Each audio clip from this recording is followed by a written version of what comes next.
Saludos, saludos y bendiciones. El Señor te coloque en la posición que está reservada para ti según la asignación que Dios destinó en tu asignación profética, en tu destino, aquí en este plano físico. Hoy yo quiero hablar sobre un tema que se ve como un poco peculiar, y es que quiero hablar sobre qué cosas hacen que un creyente pueda ser derrotado por el mundo de las tinieblas. Una vez estuve hablando con una señora que era mesiánica y ella me dijo: Ramón, no diga el mundo de las tinieblas, porque Satanás no tiene un mundo. Satanás es un poder controlado. Satanás es un poder limitado por el poder del Creador. Yo acepté su corrección, pero no estuve del todo de acuerdo, aunque no le dije, por respeto y por honra. Pero yo sé que el Satán, de una forma u otra, trabaja para poder hacer algo que él tiene que hacer y que está decidido a hacer, porque ya debe hacerlo. En pocas palabras, el Satán está destinado a hacer lo que está haciendo, y aunque él no lo haga, como quiere, está perdido, porque él no tiene ningún tipo de salvación. Entonces, me puse a investigar sobre por qué muchos creyentes fueron derrotados en el pasado y por qué hoy, hay creyentes que han sido derrotados, algunos de una forma diferente a otras. Por ejemplo, hay cristianos que ya usted no los ve, hay creyentes que ya usted no los ve. Es más, hay ministerios que usted ya no lo ve en público, ya usted no lo ve fluyendo, ya usted no lo ve rugiendo, ya usted no lo ve ni por YouTube, ni por Instagram, ni por Facebook, ya usted no lo ve ni por TikTok, ni por ningún medio, mucho menos lo ve predicando en las iglesias. Y años atrás eran personas que estaban siempre en los medios, estaban siempre predicando, ministrando, Dios los usaba. Habían creyentes de esos que daba gozo, daba gusto, daba placer, daba alegría ir a donde ellos estaban, porque había un fluir del Espíritu poderoso, y uno veía los demonios caer, uno veía la liberación. En ese tiempo yo decía: ¿cómo será que Dios use esa gente? ¿Qué será lo que ellos hacen para que Dios los use? Había momentos que yo me le acercaba y le decía: dame el secreto, ora por mí, como hizo Elías con Eliseo, y traspásame eso. Yo no entendía que el mundo espiritual no se mueve porque yo diga una palabra, no se mueve porque alguien ore por mí en un momento determinado, no se mueve ni siquiera porque alguien me profetice. El mundo espiritual va acorde, número uno, a mi llamado; número dos, va conforme a mi destino; número tres, también va conforme a mi asignación; y número cuatro, va conforme a mi decisión, y mi decisión es mi voluntad, para hacer la voluntad de Dios y para provocar que haya algún tipo de guerra espiritual por la cual yo pueda vencer y vencer las guerras espirituales que vienen a mí. Y comencé a investigar y me di cuenta que la mayoría de los ministerios que hoy no están fluyendo fue por varias cosas. Número uno, hay hombres que ya envejecieron y le pasaron la antorcha a otros, y mujeres también. Número dos, hay hombres y mujeres de esos que ya no viven, ya el Señor se los llevó, ya partieron. Número tres, hay personas de esas que ya fueron reemplazados, en el buen sentido de la palabra, por hijos, nietos, hermanos, hermanas, ya, básicamente. Pero también me di cuenta de algo, que algunos de esos ministerios cayeron por cosas que usted la veía como no relevante, pero que descuidaron lo que Dios les había entregado, y hoy día ya no están fluyendo bajo esa dimensión. Y me puse a analizar algo. ¿Qué cosas son las que pueden derribar a un creyente cuando Dios lo ha usado en el mundo, y lo ha usado en el mundo espiritual, y lo ha usado en las iglesias, y lo ha usado para levantar otras personas, y lo ha utilizado para hacer guerra espiritual, y lo ha utilizado para darle la mano a alguien, y lo ha utilizado para bendecir una familia, para levantar un matrimonio, para restaurar un hogar.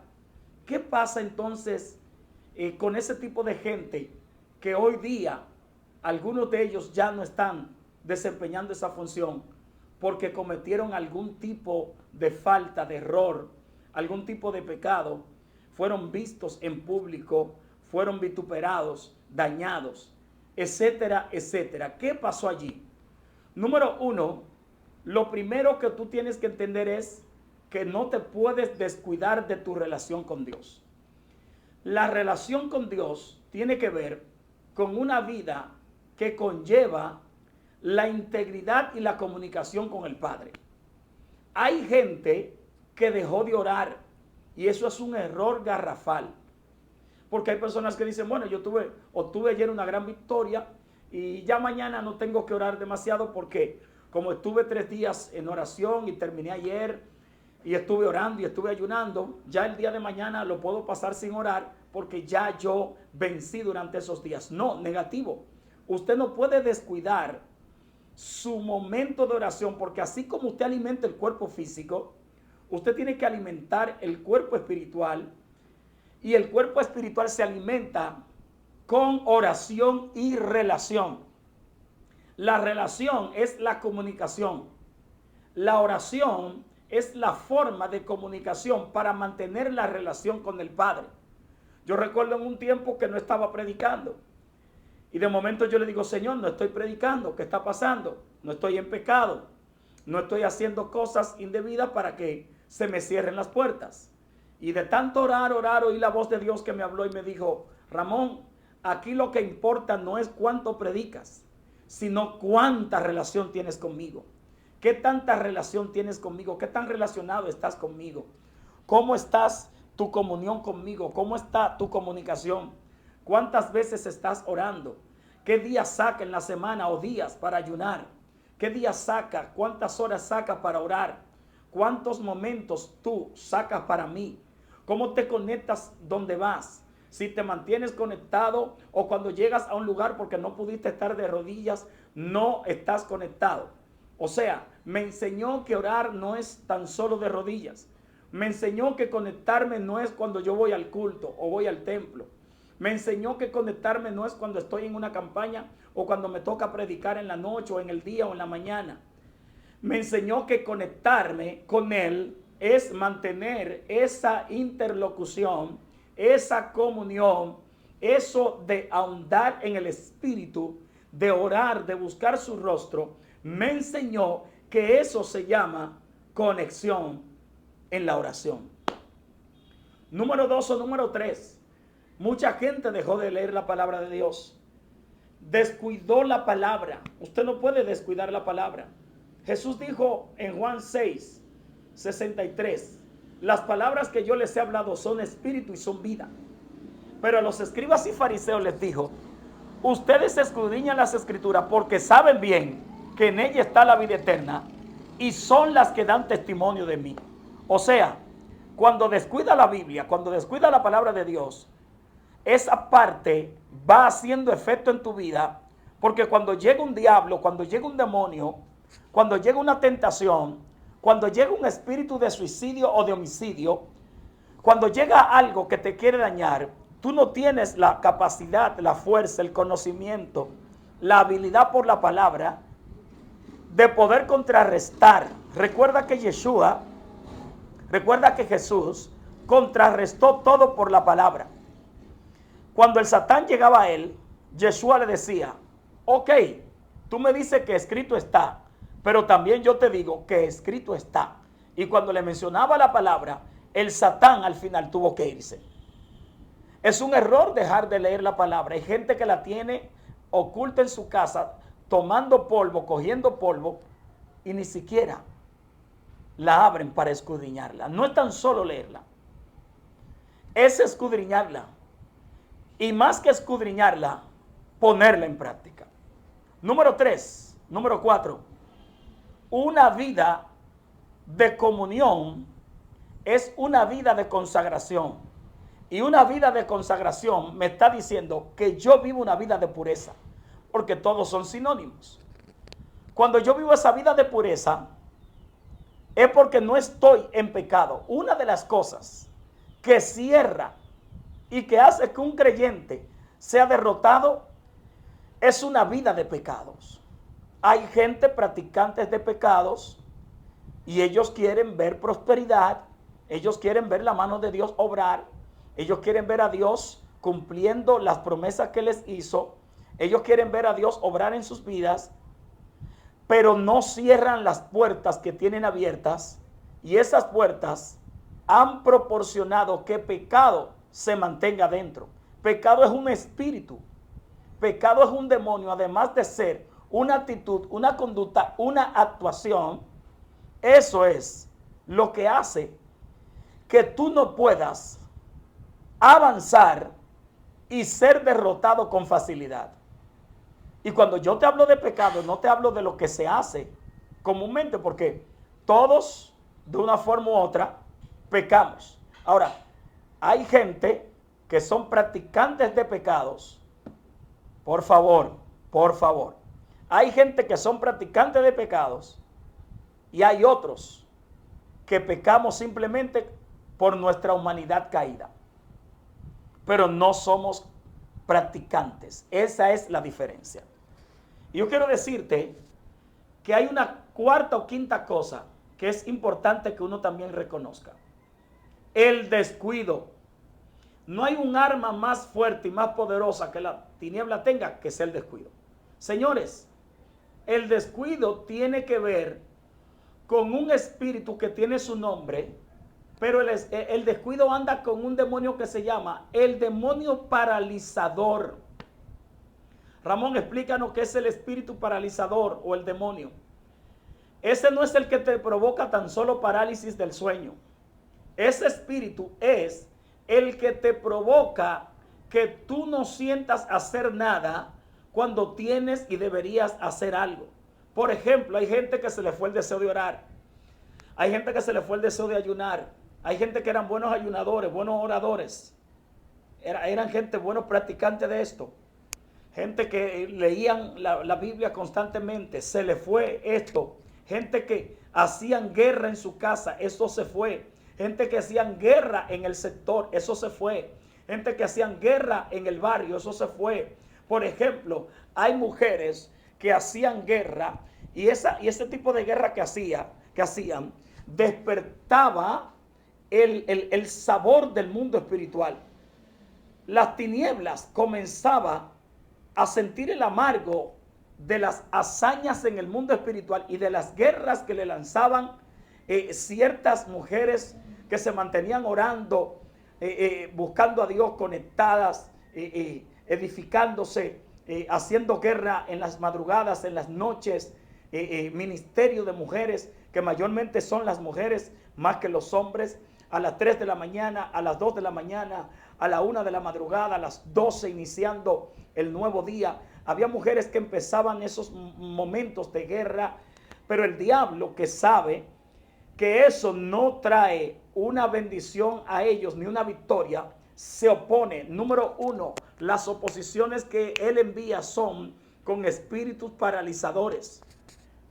Esos espíritus paralizadores lo que hacen es que comienzan a desorganizar tu matrimonio, a desorganizar tus finanzas, a desorganizar tu casa. Tu esposo se levanta contra ti, tus hijos se levantan.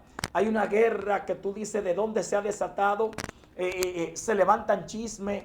Esos chismes que ustedes ven que se levantan en los grupos de intercesora son espíritus paralizadores que se levantan con la intención de poder extinguir, de poder disuadir, de poder disolver ese ministerio y ese espíritu de intercesión y de guerra que hay en esas mujeres. Por eso, cuando hay un ministerio que está peleando y que está haciendo guerra y que ha hecho una planificación y que ha orado a Dios y que lo ha hecho antes, lo primero que el diablo está planificando, cómo enviarle espíritus paralizadores para que le paralicen todo Y a veces comienzan a caerle los palitos encima. Comienza a salir la cosa mal. Comienzan la gente a sentir fastidio. Comienzan a sentir cansancio y desaliento. Comienzan a sentir que ya no vale la pena seguir en lo mismo. Y eso comienza a derribar ese ministerio. Pero hay que ver qué fue lo que pasó. ¿Hubo descuido? ¿Dejaste de leer? ¿Dejaste de orar con tu hermano? ¿Dejaste de orar junto a tu hermana? ¿Dejaste de buscar a Dios? ¿Te descuidaste de la oración? Porque los ministerios de intercesión es verdad que rompen cuando están juntos, pero cada uno de ellos de manera individual y personal debe tener su relación con el Padre y debe tener su momento de comunión y de oración, de ayuno por separado, porque cada uno de forma individual tiene que pelear su guerra, aunque se pelee cuando están juntas también. Pero usted tiene su batalla, usted tiene que pelearla. Cuando está separada, cuando está sola, tiene que hacerlo. Entonces el diablo pone división, porque el espíritu separador trae división. Es un conjunto que trae de cosas. Trae pleitos, trae división, trae chisme entre las intercesoras e intercesores. Trae incomodidad, provoca sueños. Ya la gente no se quiere levantar. Provoca desaliento, provoca desánimo, provoca apatía, provoca problemas en los hogares, provoca problemas en los matrimonios, provoca división en la misma iglesia, provoca levantamiento entre la misma gente, provoca que la gente se divida y que no se pongan de acuerdo, desacuerdos. Porque los espíritus paralizadores trabajan con unos espíritus que le llaman espíritus carpinteros. Los espíritus carpinteros son los que trabajan para que no se construya lo que tú tienes, sino que ellos intentan desbaratar lo que ya tú construiste. Por eso ustedes ven los carpinteros que cuando suben a una palma o a cualquier árbol que a ellos les interese, ellos permanecen dando con el pico y hasta que no le hacen agujeros y entran a lo profundo de ese árbol y conocen el corazón de ese árbol, no dejan de hacerlo.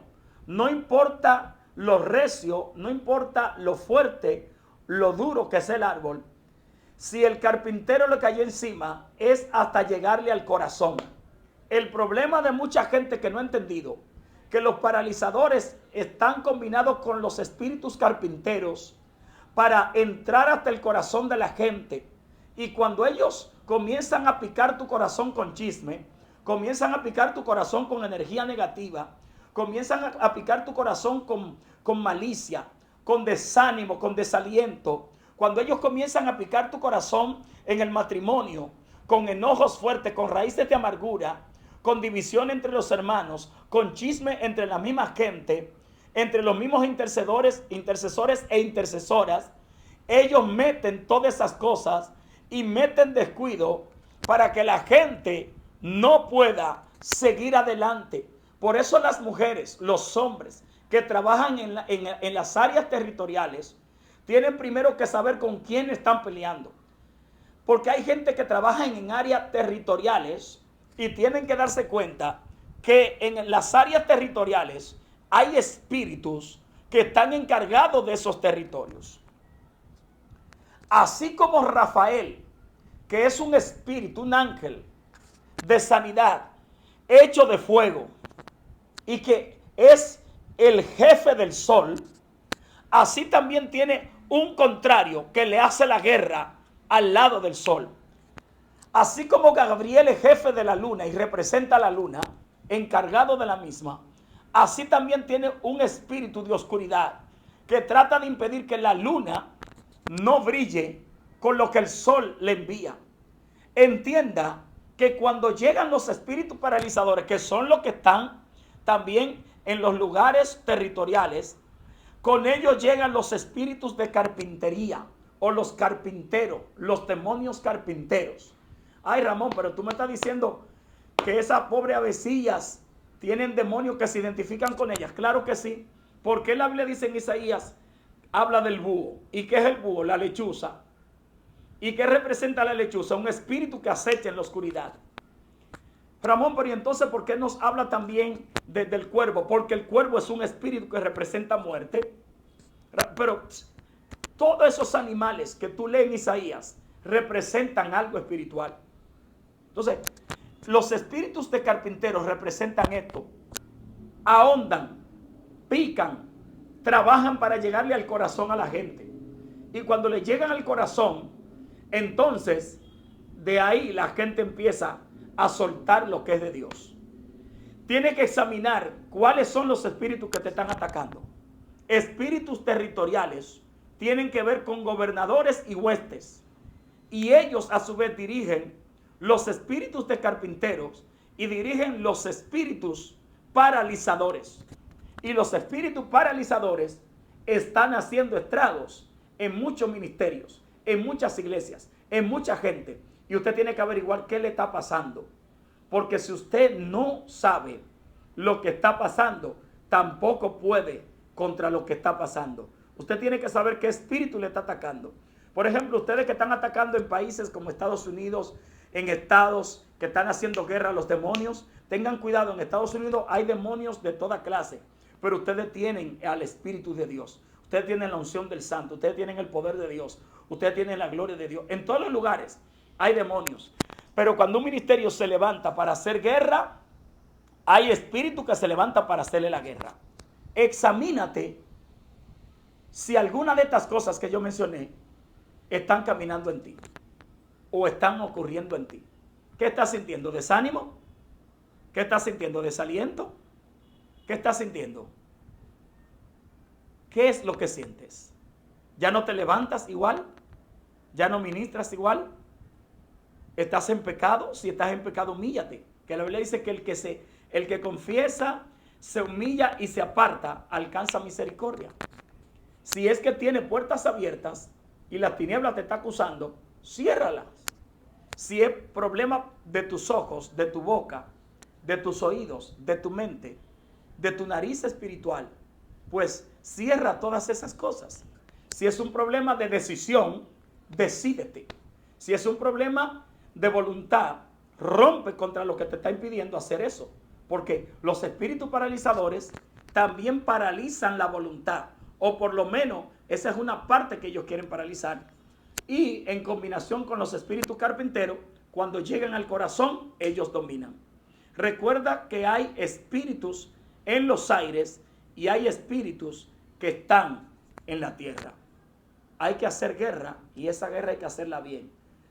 Vuelve a los ayunos, vuelve a la oración, vuelve al silicio, vuelve a la lectura de la Biblia, vuelve a la palabra, vuelve a la comunión con tu Dios, vuelve a todo eso y tú verás que vas a poder levantarte de nuevo. Invito a los ministerios que estaban caídos, levántense en el nombre de Jesús. Los invito, en estos 24 minutos, los invito. Invito a que entres nueva vez al fuego, que te llene del Espíritu Santo, que te llene de la gloria. No hay victoria sin esa presencia, sin esa unción. Pero esa unción se consigue en oración, en ayuno, en silicio, en búsqueda. Eso se consigue bajo obediencia, bajo santidad, bajo fidelidad, bajo canalización del Espíritu. Todo lo que no es de Dios, quítalo de tu lado y métete con el Señor. Dios te bendiga. Grandes victorias se obtienen orando. Bendiciones.